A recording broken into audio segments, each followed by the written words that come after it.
Olá pessoal, a paz do Senhor Jesus Cristo a todos. Um bom dia, uma boa tarde, uma boa noite. Não sei que hora vocês vão estar assistindo este vídeo. Quero agradecer mais uma vez a oportunidade que o Senhor nosso Deus nos dá de estarmos aqui mais uma vez expondo a sua palavra, né? Para você que está chegando agora no canal, meu nome é Maurício e você está no canal Falando do Reino. E o vídeo de hoje, tudo que estamos fazendo sobre o Evangelho de Marcos, o capítulo 3, vamos fazer uma leitura explanativa, né, por todos os versículos do capítulo 3. Você que tem acompanhado o nosso canal, se você está gostando, desde já, curta, comente, deixa seu comentário, deixa suas dúvidas que estaremos respondendo, amém? Roda a vinheta. Olá! Seja bem-vindo ao canal Falando do Reino. Se você for novo por aqui, se inscreva no canal e ative o sininho para ser notificado dos novos vídeos. Aproveita e já deixa seu like. Bora pro vídeo e vamos nesse papo de crente. Evangelho de Marcos, capítulo 3, versículo 1. E outra vez entrou na sinagoga e estava ali um homem que tinha uma das mãos mirrada. Então, pessoal, nós podemos ver pela continuidade daquilo que Marcos vem colocando, vem mostrando no seu evangelho. Ele começa aqui esse versículo dizendo o seguinte: e outra vez entrou na sinagoga e estava ali um homem que tinha uma das mãos mirrada. Então, novamente Jesus está numa sinagoga. Então nós sabemos que Jesus ele escolhe então Cafarnaum, né, como nós falamos isso nos vídeos anteriores.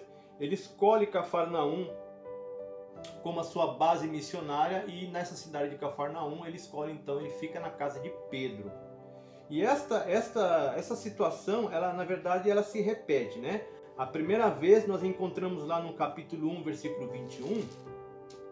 A primeira vez que Jesus então está nessa sinagoga, ele expulsa o demônio de um homem que está possesso.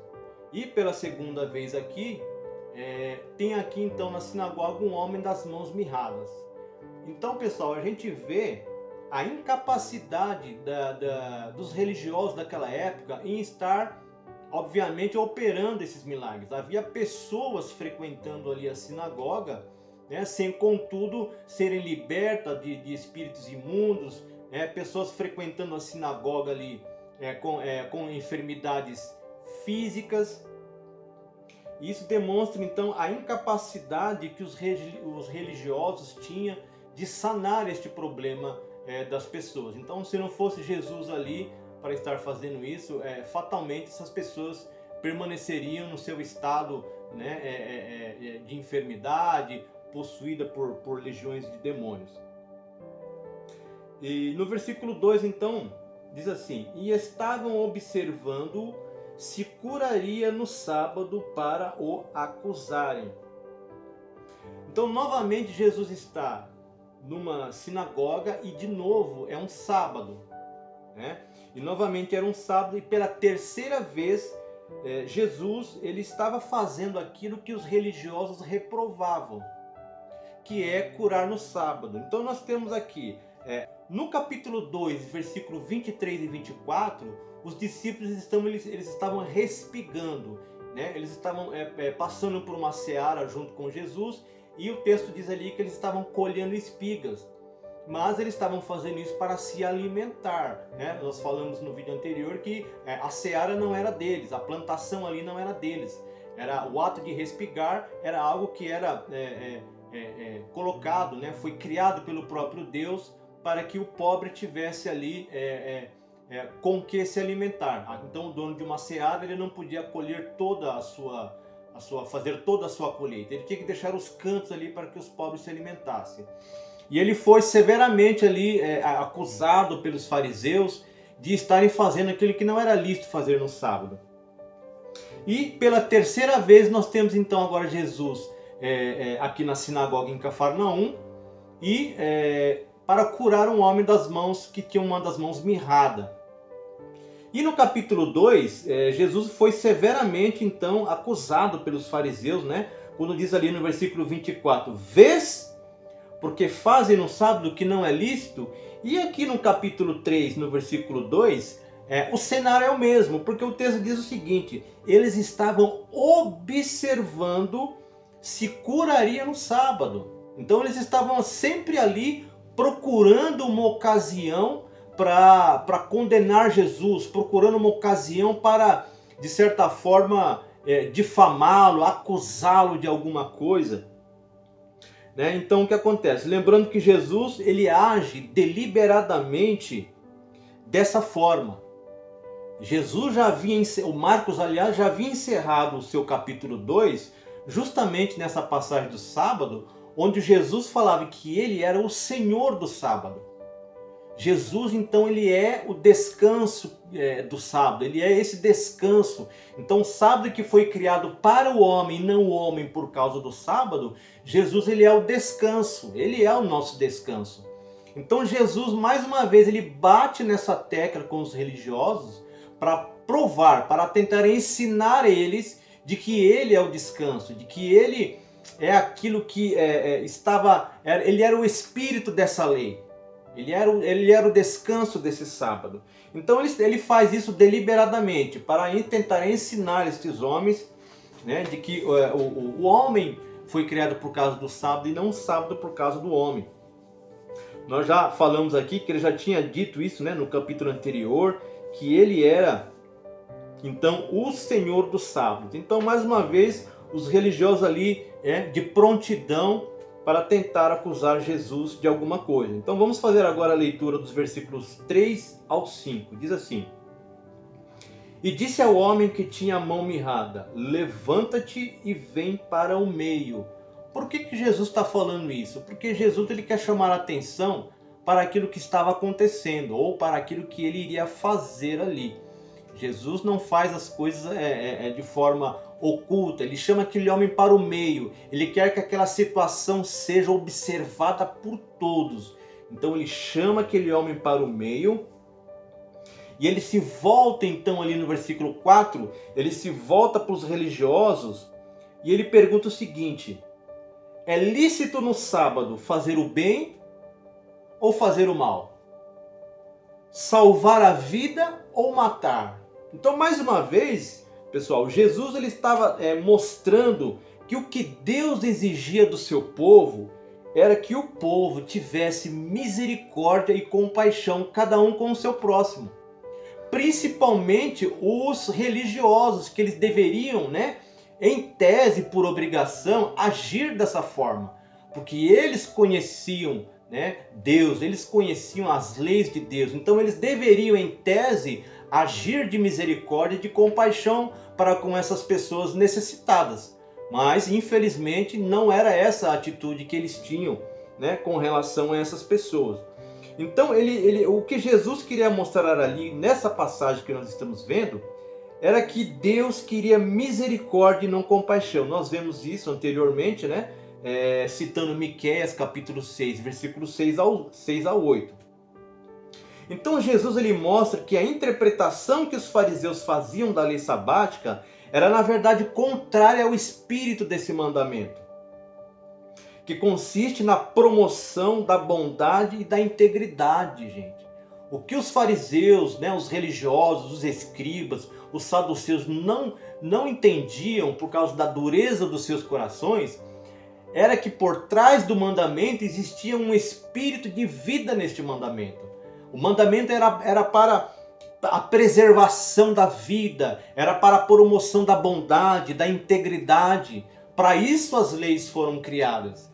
E eles então, por causa da dureza dos seus corações, eles não conseguiam enxergar este espírito de vida que havia no mandamento. Então o bem que Jesus faz ao trazer redenção, ele é requerido e não proibido pela lei. Não é que Jesus estava fazendo aquilo no intuito de causar confusão, no intuito de desobedecer às leis mosaicas. Jesus ele era o próprio cumprimento da lei.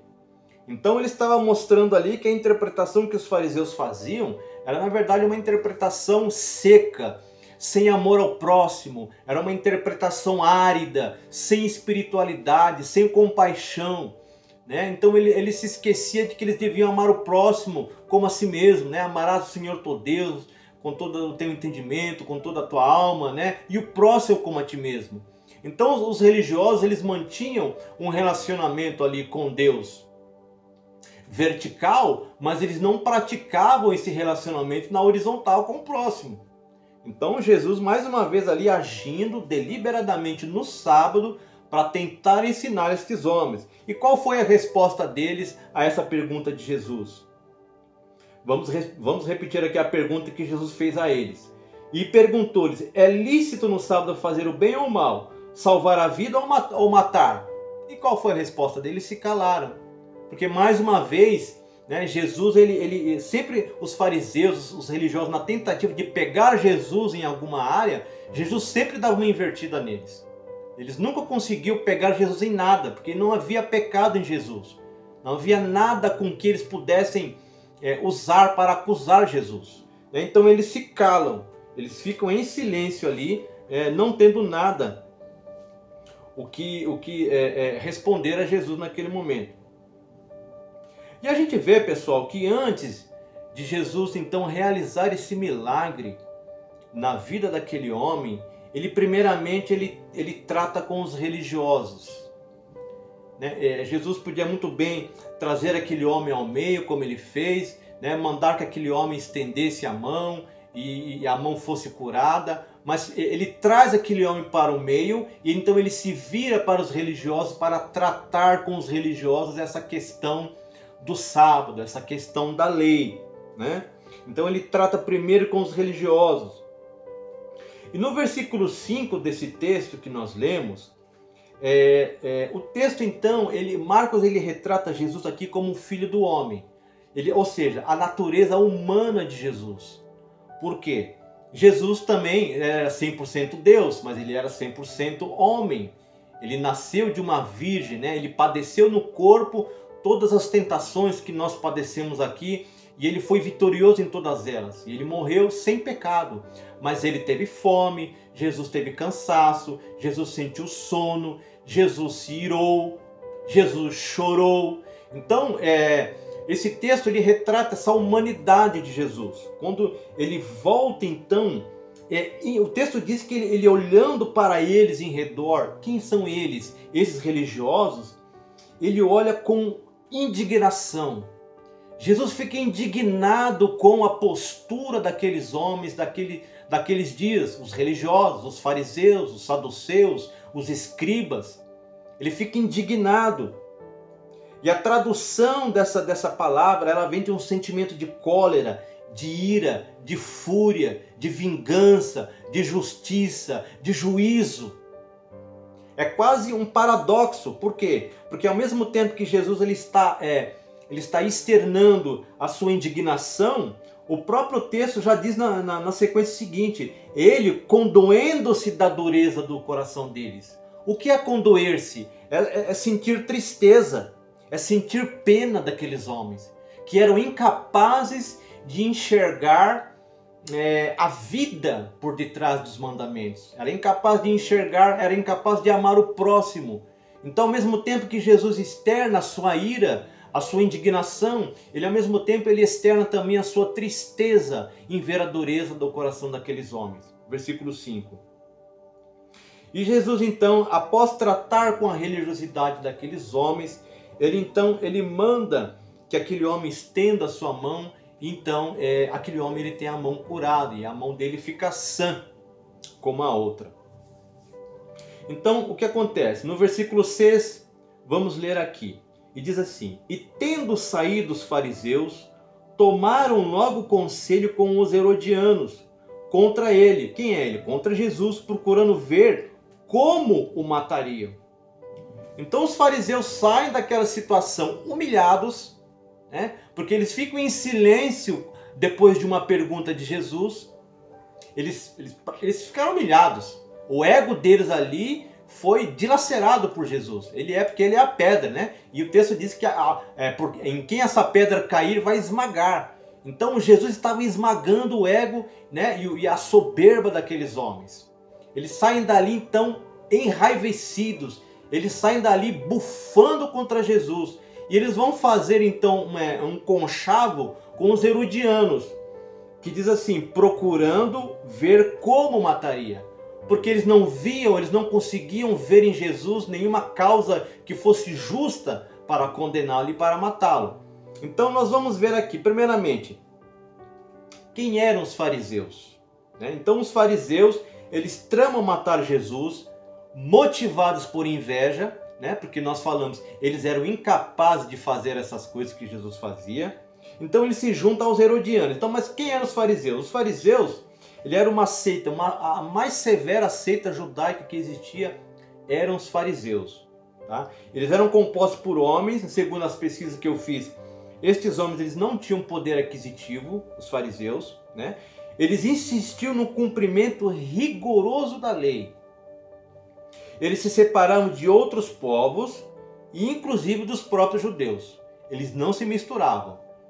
O que para o cristianismo nosso nos dias de hoje é um paradoxo, né, irmão? A gente não pode se isolar com essa mensagem da salvação. Mas é o que eles faziam. Eles não se misturavam com outros povos, nem com eles mesmos.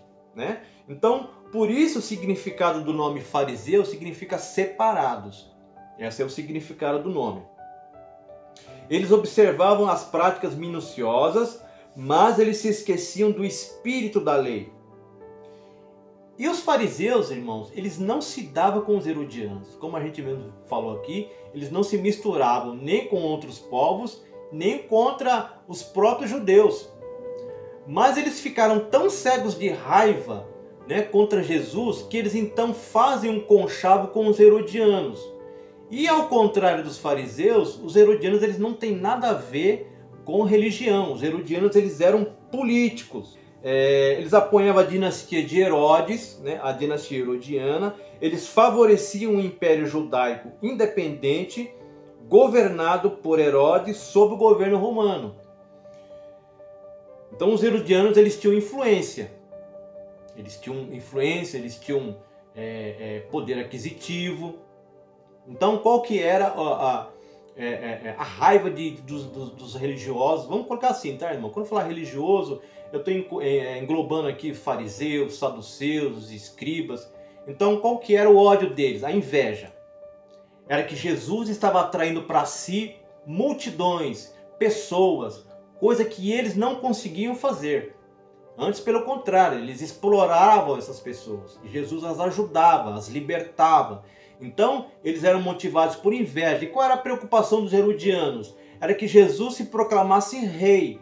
Então, isso iria interferir no plano político dos herodianos. Então, você vê que os fariseus, os religiosos, eles praticamente burlaram os seus próprios princípios.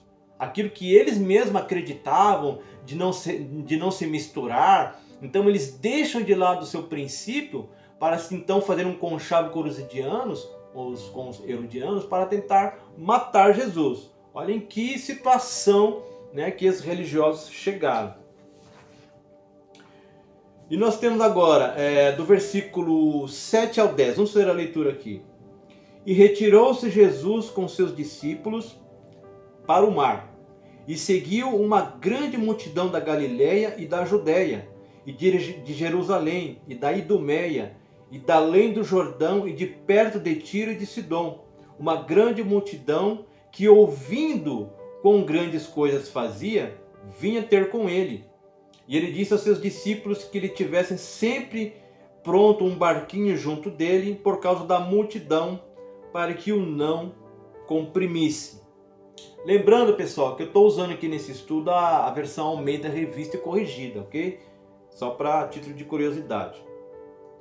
Então nós temos aqui no Evangelho de Marcos, no capítulo 3, Marcos ele cita Jesus e a multidão por 3 vezes.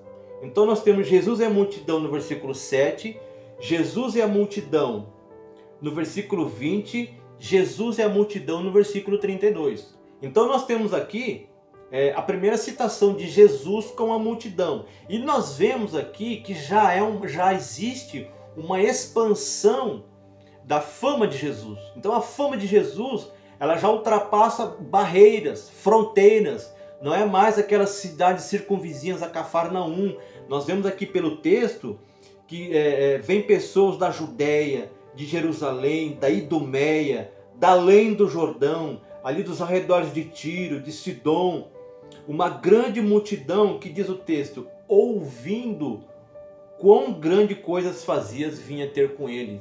Então a fama de Jesus, ela praticamente ela perde o controle, né? Ela perde o controle. Por mais que Jesus quisesse manter o seu ministério ali em sigilo, principalmente o seu segredo messiânico, era impossível.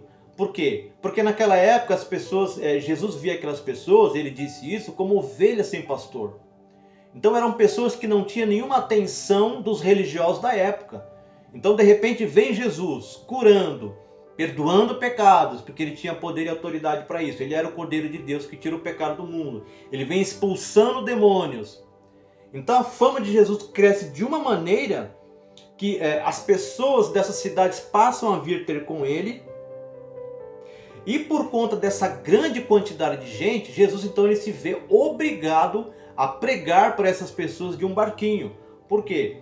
Porque essas pessoas que estavam possessas de espíritos, de enfermas, elas se lançavam em Jesus para tentar tocar, né? Para tentar tocá-lo de alguma forma e ser curada dos seus maus, das suas enfermidades, serem libertas. Assim como aquela mulher do fluxo de sangue, que ela teve que vencer a multidão para tocar nas orlas de Jesus. Então Jesus, por causa desse tumulto, ele se vê obrigado a pregar para essas pessoas de um barquinho. E no versículo 11 e 12, pessoal, vamos fazer a leitura aqui. Diz assim: e os espíritos imundos, vendo-o, prostravam-se diante dele e clamavam, dizendo: tu és o Filho de Deus. E ele os ameaçava muito, para que não o manifestasse. Então nós temos mais uma vez aquilo que no Evangelho de Marcos é chamado de o segredo messiânico. Então essa é uma situação que repete lá no capítulo 1, versículo 34, vamos estar lendo rapidamente 1:34, que diz assim: e curou muitos que se achavam enfermos de diversas enfermidades e expulsou muitos demônios, porém não deixava falar os demônios porque o conheciam.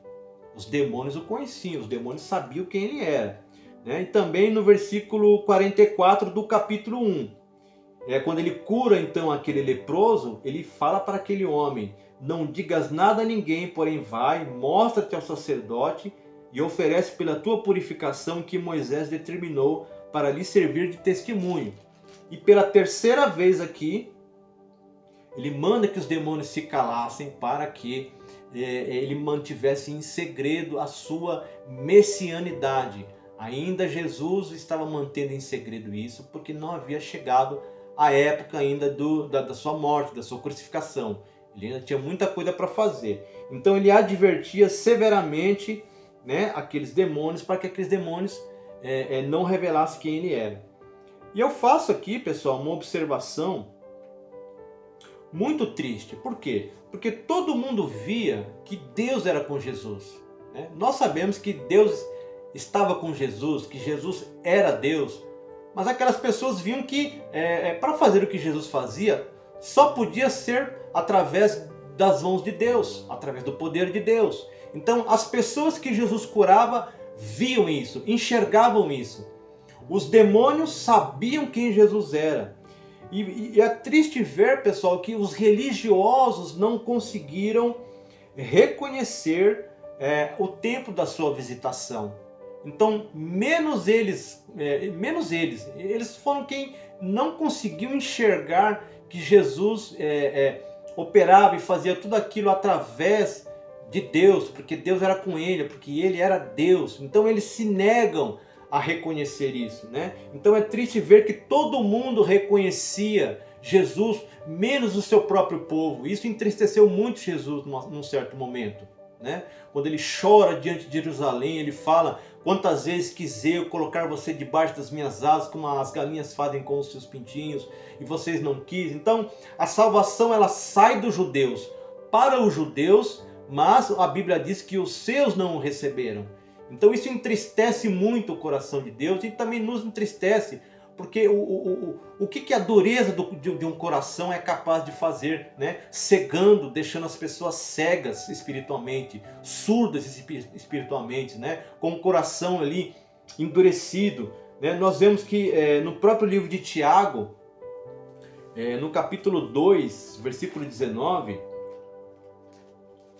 Tiago 2,19, falando, né, sobre esse reconhecimento que até o demônio tem, diz assim: tu crês que é um só Deus? Fazem bem, Tiago fala, porque também os demônios o creem e estremecem. Então os demônios creem em Jesus e eles estremecem diante dele, né? Mas parece que algumas pessoas ainda teimam em resistir, né, irmãos? Então vamos estar sempre orando por aqueles que estão com os seus corações endurecidos, sabendo que para Deus não é impossível. O impossível ele só parte do nosso lado, tá? Ele só existe do nosso lado essa impossibilidade. Então vamos seguir aqui a nossa leitura. Nós temos agora, pessoal, então nós vimos até agora o seguinte: Jesus, a fome de Jesus, ela ultrapassa fronteiras. Ela ultrapassou ali, ela foi para regiões longínquas ali da cidade de Cafarnaum. E no versículo 3 ao 15, então Jesus ele já vê então a necessidade de chamar, de eleger os seus 12 apóstolos. Para o quê? Para ajudá-lo nessa missão. Então é o que nós temos aqui no versículo 13 ao 15. Vamos estar fazendo a leitura aqui. Que diz assim: e subiu ao monte e chamou para si os que ele quis e vieram a ele. E nomeou 12 para que estivessem com ele e os mandasse a pregar. E para que tivesse o poder de curar as enfermidades e expulsar os demônios. Então, pessoal, a gente percebe aqui que do versículo 12 ao 13, praticamente a gente não consegue enxergar um intervalo de tempo. Mas se nós pegarmos esta mesma passagem, né, lá no Evangelho de Lucas, que ele escreveu, Jesus ao subir o monte, já é outro dia. Ele fala, Lucas começa falando assim: e no outro dia subiu Jesus ao monte, né? E nesse monte, irmãos, ele foi orar. Jesus foi orar. Jesus, né, sendo Deus, como filho de Deus, ele foi orar. Então, se Jesus orou, irmãos, nós também não estamos isentos disso, né? Nós precisamos orar. Então ele sobe ali ao monte para orar, ele desce e ele chama da multidão aqueles que ele quis. Certo? Porque Jesus estava sempre cercado de uma grande multidão. Então nessa multidão quem existia ali? Curiosos, pessoas que precisavam de um milagre, pessoas endemoniadas que queriam ser libertas, a elite, os religiosos estavam ali, os discípulos. Então Jesus, dessa multidão, ele escolhe os discípulos, ele chama os discípulos. Dos discípulos ele elege 12 para ajudá-lo nessa missão, né? E nós vemos, né, lá na frente que esses homens, sem os recursos que nós temos hoje, apenas com a unção do Espírito Santo, eles levam o Evangelho para o mundo todo, sem nenhum recurso, né? Homens simples, nós vemos que eram homens simples, sem iletrados, eram homens pescadores, eram trabalhadores rurais, eram pescadores, não eram homens letrados. Então Deus chama os loucos para confundir os sábios. E através desses 12 homens, ele expande o seu reino. Jesus ele dá autoridade para eles. Primeiro, para pregar. Segundo, o texto diz, para curar enfermidades. Terceiro, para expulsar demônios. Então, pessoal, a gente vê aqui uma ordem muito importante. Inclusive lá no Evangelho de Lucas, quando ele chama os discípulos, ele designa esses homens como apóstolos, que é enviado extraordinário. É alguém imbuído de autoridade e poder para exercer uma função, uma atividade. Foi o que Jesus fez. Jesus delegou o poder aos seus discípulos para fazer a sua obra. A primeira coisa que Jesus então capacita esses homens para fazer, irmãos, é pregar. Pregar, irmãos, é pregar a palavra de Deus. Foi a primeira coisa que João Batista falou, arrependam-se. Né? Foi a primeira palavra ministerial que o Senhor Jesus dirige ao povo. Né? Arrependam-se, creiam no Evangelho, o tempo está cumprido. Irmãos, os milagres, as curas, elas não podem em nenhum momento ser desassociadas da pregação da palavra. Nós não podemos promover, né? Quem é pastor, quem promove cultos na sua igreja, nós não podemos participar nem promover cultos onde o intuito do culto é apenas milagres. Ou expulsar demônios. Não pode, porque isso não está em nenhum momento, irmãos, biblicamente, isso não está desassociado da palavra de Deus. Então nós muitas vezes nos dias de hoje enfatizamos muito a questão do milagre e relegamos ali a segundo ou terceiro plano a pregação da palavra. Não pode. Que na verdade o milagre, a Bíblia diz que os sinais seguirão os que creem. E aqueles que creem, eles passaram a crer porque houve uma exposição da palavra. Lá no livro de Atos a gente vê muito que o milagre, ele abria portas para a pregação do evangelho, e o oposto também era verdadeiro. Quando o evangelho era pregado, a palavra era confirmada com sinais. Então nunca o milagre, as curas, né, o expulsar demônios, ela está desassociada da pregação bíblica. Né? Eu sou pentecostal, eu sou de uma linha pentecostal, eu sou, irmãos, continuista, mas nós não podemos querer apenas um culto de milagre, irmãos, sem a exposição bíblica da palavra. Porque a fé, diz a palavra, ela vem pelo ouvir, e é ouvir a pregação do evangelho. Então a primeira coisa que Jesus capacita esses homens a fazer é a pregar o evangelho do reino. Depois ele delega a estes homens também poder para curar enfermos e expulsar demônios. Então que fique muito bem claro, tá, irmãos? Então a pregação, ela sempre vem em primeiro lugar e ela nunca está desassociada, né? O milagre nunca está desassociado da pregação bíblica. Pessoal, para esse vídeo não ficar muito longo, nós vamos dividir ele em duas partes. Então, para você não perder a sequência desse vídeo, clique no card aqui acima para você então assistir a segunda parte desse vídeo, amém?